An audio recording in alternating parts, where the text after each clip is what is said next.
Bueno, hoy voy a tratar de no hablar de política.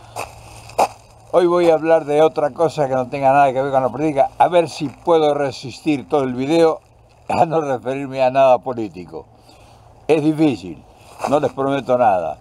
Mientras tanto, me estaba dando cuenta que estoy camino a cumplir casi un siglo de vida. ¡Qué barbaridad!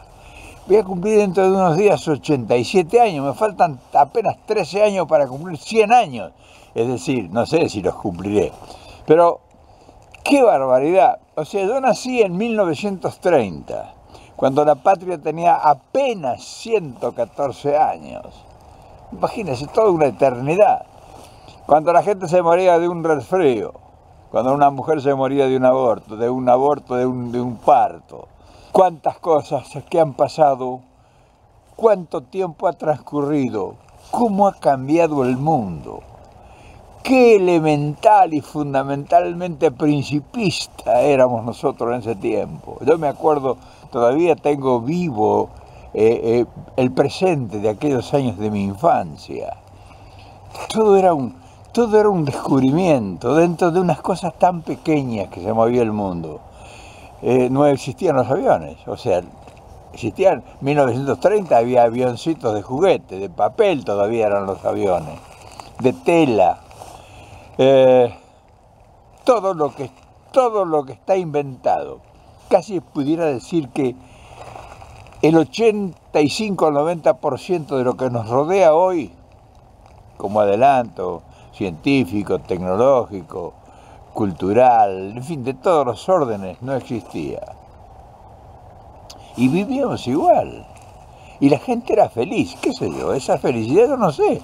Yo no sé si el progreso y la evolución ha traído el desarrollo mental del hombre y ha producido el milagro de que el hombre sea más feliz que aquellos tiempos.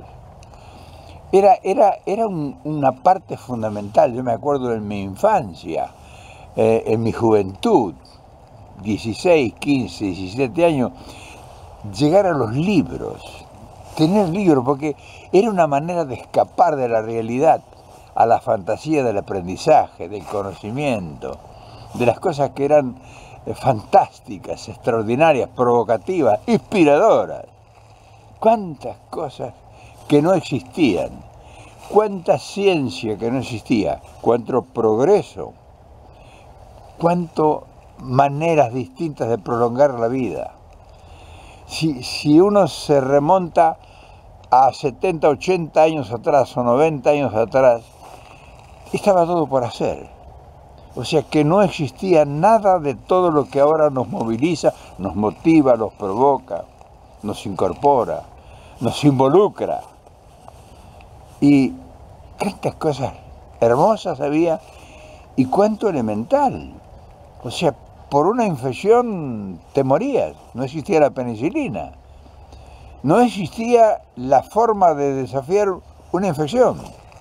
Se lo llevaba a la tumba. Un tipo con una infección por un granito, por un pinchazo con un alambre de púa, se moría. Ni siquiera pensar en el tema de los infartos, del HIV, de la presión de la sangre, nada de eso existía. O sea, por lo menos para nosotros no llegaba. O sea, te voy hablando de 114 años de edad de la patria. Bueno,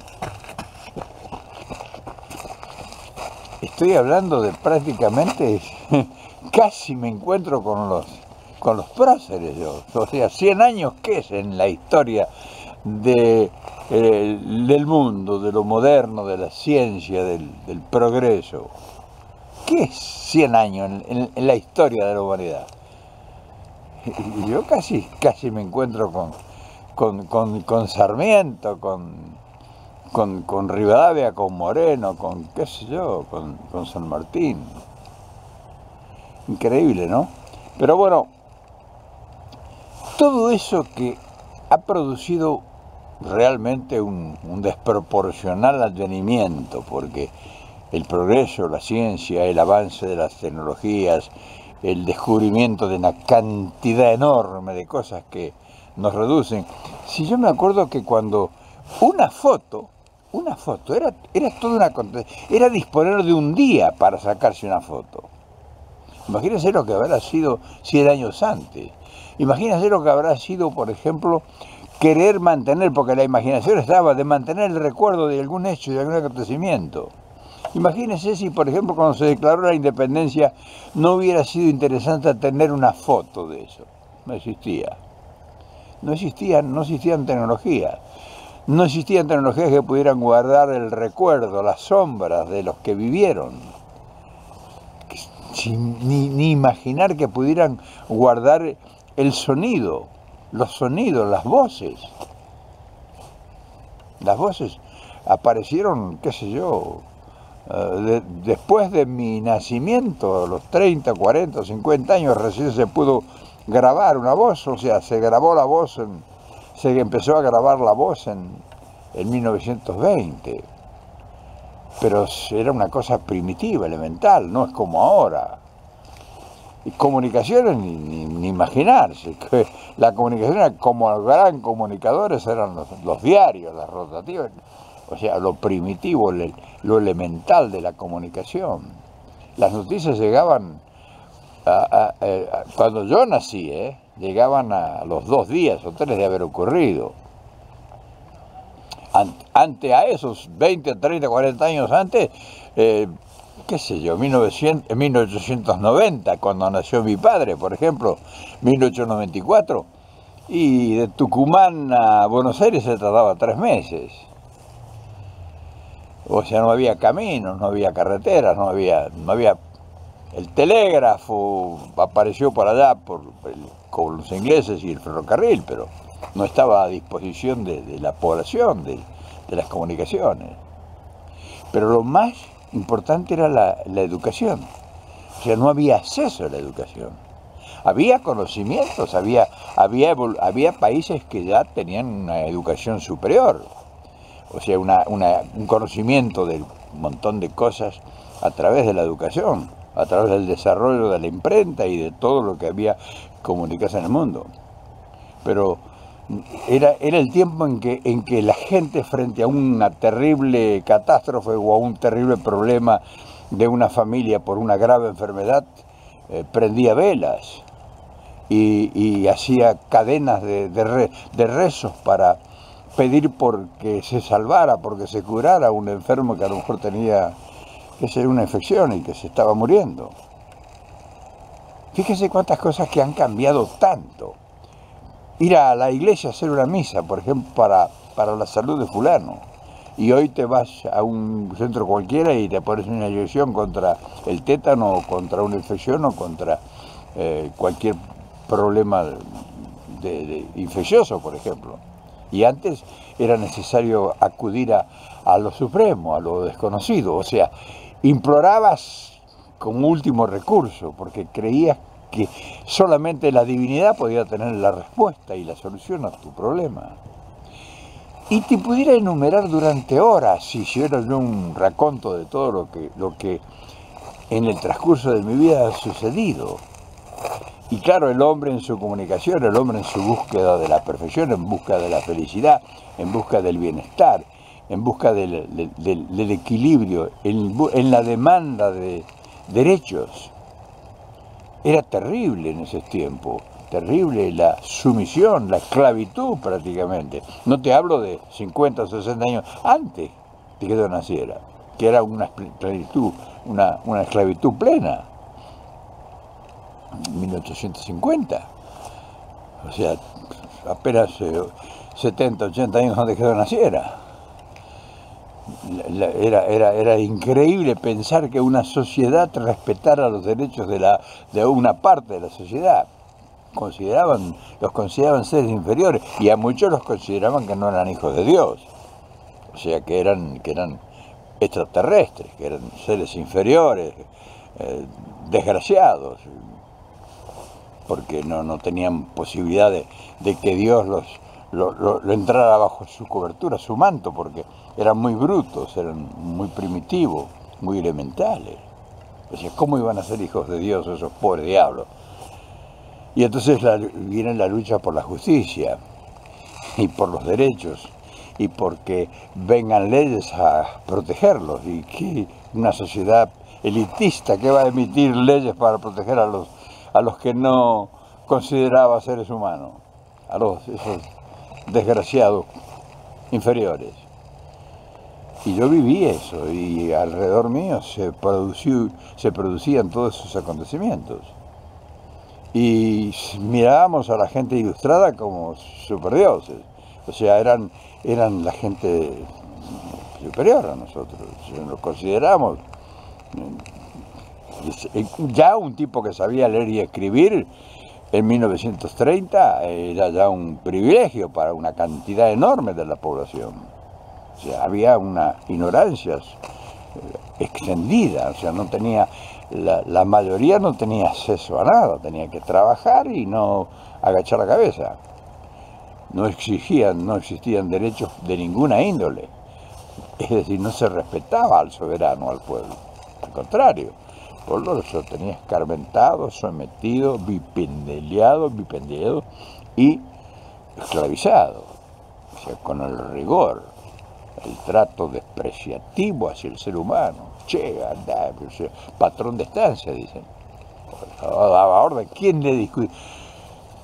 En México, por ejemplo, que el mestizo, o sea, el indio menos, pero el mestizo, ¿verdad?, no le podía mirar a la cara al patrón, al español, al blanco, al hombre que tenía barba. No le podía mirar la cara. Entonces cuando un indio o un mestizo levantaba la cara y miraba, le decían, quítate de acá, igualado, porque se igualaba a él. Bueno, eso pasó en Argentina también. Pero no crean, el progreso trajo mucha más injusticia. O sea, nosotros no nos damos cuenta que éramos pobres. O sea, era natural en nosotros ser pobres, carecer de todo. No había un resentimiento, no había resentimiento. Nosotros veíamos las diferencias sociales, pero no nos damos cuenta que eran diferencias sociales. Consideramos que esa gente era privilegiada, gente que dormía hasta las 8, decíamos nosotros. Entonces imagínense lo que trae aparejada la evolución cultural. Claro, hoy es folclórico todo eso, y uno dice, mirá, los brutos cómo eran antiguamente, los antiguos, no sé. Pero antes era una cosa seria. La pobreza era una cosa muy seria, porque nosotros, como estábamos resignados a ser pobres, no teníamos ni siquiera imaginación que a través de la cultura y la evolución, el progreso, la educación, pudiéramos acceder a una vida mejor.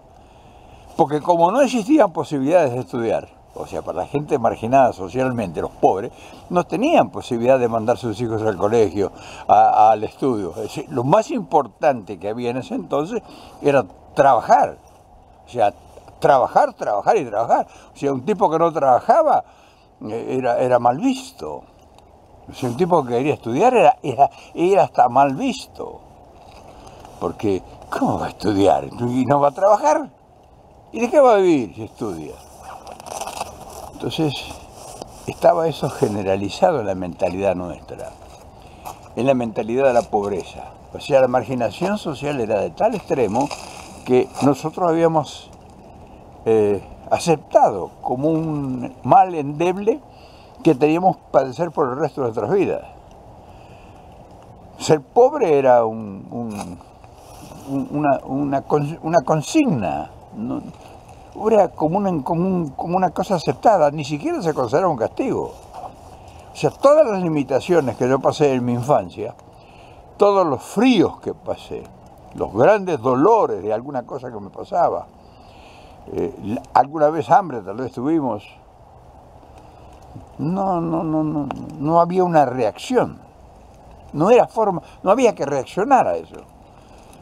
Cuando lo mucho que podíamos justificar nosotros es un castigo de Dios. O sea, nosotros nos considerábamos castigados por Dios por ser pobres. Dios nos había castigado. Entonces, habíamos inventado un Dios y le cedíamos a ese Dios el derecho de que nos castigara por haber nacido pobres. Entonces nosotros no nos podíamos rebelar contra Dios. ¿Cómo te vas a rebelar contra Dios? Entonces íbamos a comulgar, al catecismo, a lo que pudiéramos, y podíamos ir a la iglesia el domingo a rezar para ver si mejoraban las cosas. Para ver si, qué sé yo, si pudiéramos que tener algo. ¿Te dan cuenta cómo han cambiado los tiempos? De confort, de comodidades, de derechos, de cosas que merecías por tu inteligencia. No, la inteligencia no, decían, es muy vivo ese chico. Es muy vivo ese chico, es muy inquieto, o es un gran sinvergüenza, un trompeta. O sea, si vos reclamabas algo, eras un desaforado, o sea, era un tipo fuera del sistema ese. Yo me acuerdo que una vez yo le pinté en el eje de la chata que cargábamos en el campo, bolsas de trigo o de maíz, y en una siesta yo le pinté con la misma grasa de carro, le pinté en el eje, que era un eje cuadrado de ese tamaño, Reynoso le puse. Yo tenía 9 años y vino el patrón y le pegó un levante a mi viejo porque el mocoso había puesto, ¿por qué había puesto el nombre Reynoso en el fíjese qué estupidez, en el eje de la chata? Que era un trompeta, que era un desubicado, que era, qué sé yo. O sea, ¿hasta dónde llegaba? ¿Hasta dónde llegaba la sumisión? Y claro, mi viejo se quedó callado, pobrecito, humillado. Lo humilló, porque yo un niño, había puesto jugando el niño mientras mi padre dormía a la siesta, porque nos levantamos a las 3 de la mañana nosotros para ir a trabajar al campo. Entonces fíjese la condición humana, cómo evaluaba, cómo calibraba los valores. Y ese que era un analfabeto, ahora me doy cuenta, o después me di cuenta, que era un pobre infeliz, un pobre diablo, que había heredado la chacra o había sido, qué sé yo, era un chacarero. Estaba en otra posición social. Y se podía dar todas esos deslices. Era un tipo que no se le podía hablar. Entonces, como te decía antes, el español no le permitía al indio que le mirara la cara, y de eso se heredó en todas nuestras culturas. Y el tema religioso tan cerrado acrecentó esos desequilibrios sociales. O sea, las sociedades fueron más divididas y más elocuente su diferencia por el tema religioso.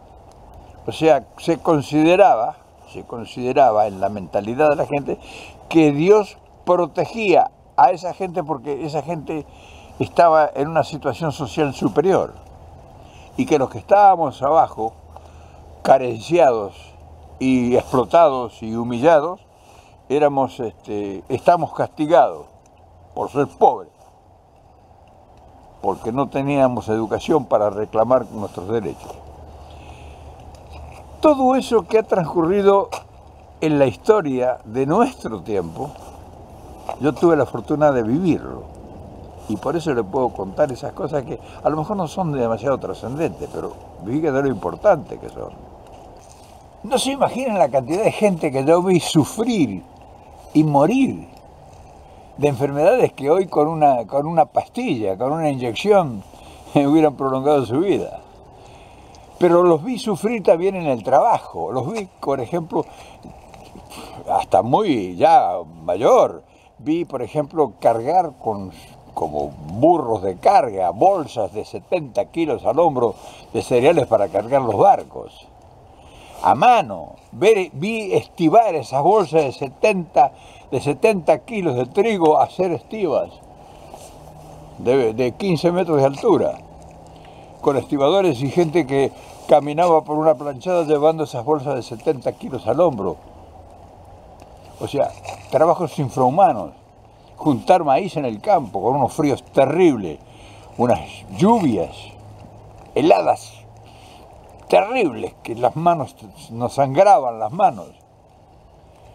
Grandes sacrificios para sobrevivir, para poder tener por lo menos un plato de comida caliente. Alguna parte. Yo sacrificaba todos los años de mi niñez 3 meses. O sea, febrero, marzo y abril yo no iba a la escuela. Yo llegaba recién en mayo a la escuela, cuando ya llevaban los otros niños 3 meses de curso escolar, porque yo tenía que ir a juntar maíz con mis padres. Entonces yo llegaba cuando todo era la burla de todo, porque yo era un bruto. O sea, tenían 3 años, tenían 3 meses de adelanto ya en el grado. Y yo llegaba con un cuaderno en blanco. Y te hablaba la maestra y yo no sabía de qué estaba hablando. Y entonces la risa, la mofa y el escarnio del niño, pero me llevaban mis sentimientos. Yo muchas veces me arrinconaba en un lugar y lloraba porque me sentí impotente. Y iba a mi casa y mis padres, en su ignorancia, porque eran analfabetos, en vez de protegerme o ayudarme, me castigaban.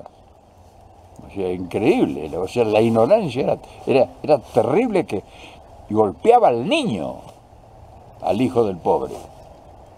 O sea, todas estas cosas que mucha gente de ustedes no las sabe porque no las ha pasado. Tal vez a muchos les aburra este tema porque digan, este viejo está chocheando ahora. No lo crean, estoy bien lúcido. Y les recuerdo cosas porque ustedes tienen el privilegio de no haberlas pasado.